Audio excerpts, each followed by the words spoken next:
right, Land Donation Act. 1,400 years the Native Americans were living here peacefully without us, but then we came along because the United States wanted Washington to become a state. Well, we were a territory at the time and we needed to get to a certain number of people before we could become a state. So the United States government did something called the Land Donation Act. It happened in 1850. People came from all over the east side, all the way over into the Oregon Territory, it was called at the time, which was Washington and Oregon. Now, all these people kept coming, and at the beginning, it was okay. The natives and the settlers got along. But as time went on, it was terrible. Things got really out of control. They couldn't live side by side. It was terrible. The army was shoving all the Indians off and into different places that they didn't want to be. So treaties were made. Well, treaties were where the Indians ceded their land. That means they gave up land, but they didn't give up the right to fish and hunt in their accustomed grounds. They said, fine, we'll live on the reservations, but we still get to hunt and fish where we used to do, as well as on the reservation. So this is how it went. And over time went by, 100 years go by. It's now 1960s, 70s, and in about the 60s, the state of Washington decides we're not going to abide by the treaty rules anymore. We've had enough of this. We've got our own canneries. Our sports fishermen, they don't have enough fish. So what are we going to do? We're going to say, yeah, no, we pass a law and you don't get to have that. Stay on your reservation if you want, hunt and fish on there, but don't come under your accustomed grounds. That doesn't count anymore. That was 100 years ago. Well, this caused all kinds of ruckus. The Indians were being beat up.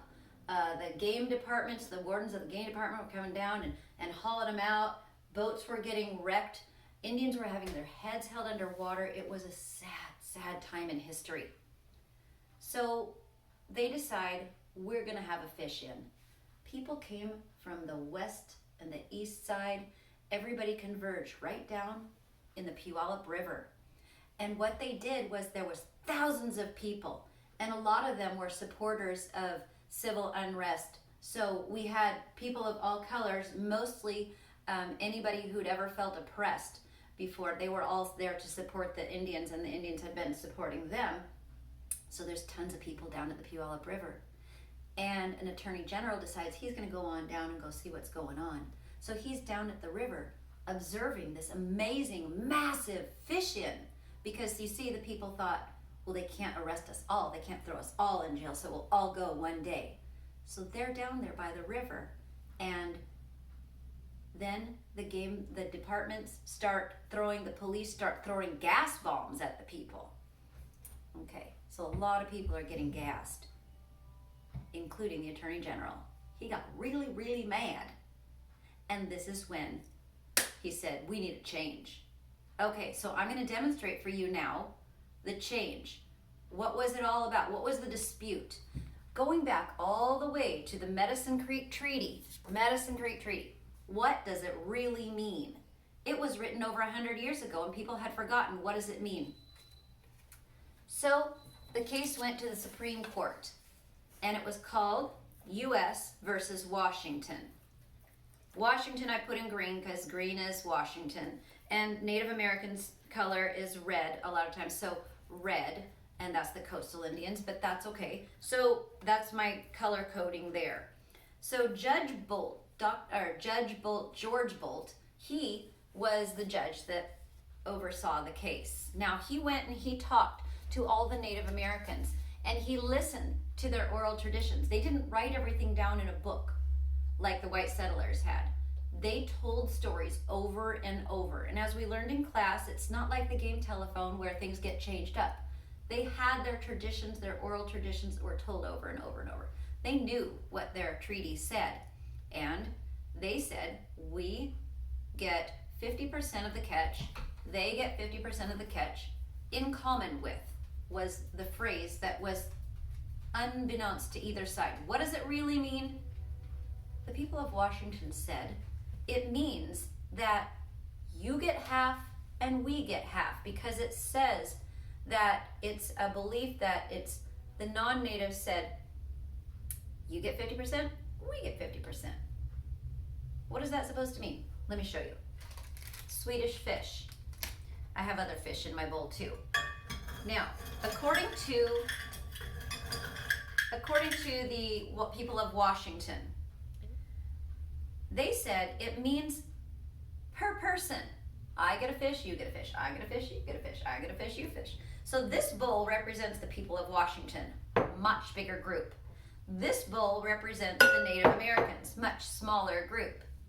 According to the people of Washington, they got this many fish, and this is my Native American bowl. This is my Washington State bowl. Now notice, I put in 3 times the amount over here in the Washington bowl because there's a lot more people, right? And the people of Washington said equal number for everybody. So you're a small group, you get 1 per person. You're a big group, you get 1 per person. That's what Washington said. The Native Americans said it's in common with your group and our group. It doesn't matter that your group is bigger than our group.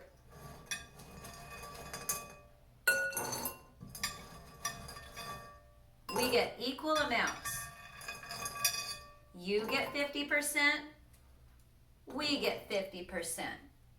I'm sorry that you're only getting a third of a fish over here compared to us getting a full fish. But it says in common with. That was what Judge Bolt determined to be the big problem, and what Judge Bolt said is the Native Americans were correct. In common with means between 2 parties, not per capita like Washington wanted it, but per parties. Yes, they get a lot more salmon. It's their way of living, it's their life, it's their spirit of who they are. And it was promised to them in their treaty of Medicine Creek that was written in 1850. There you have it.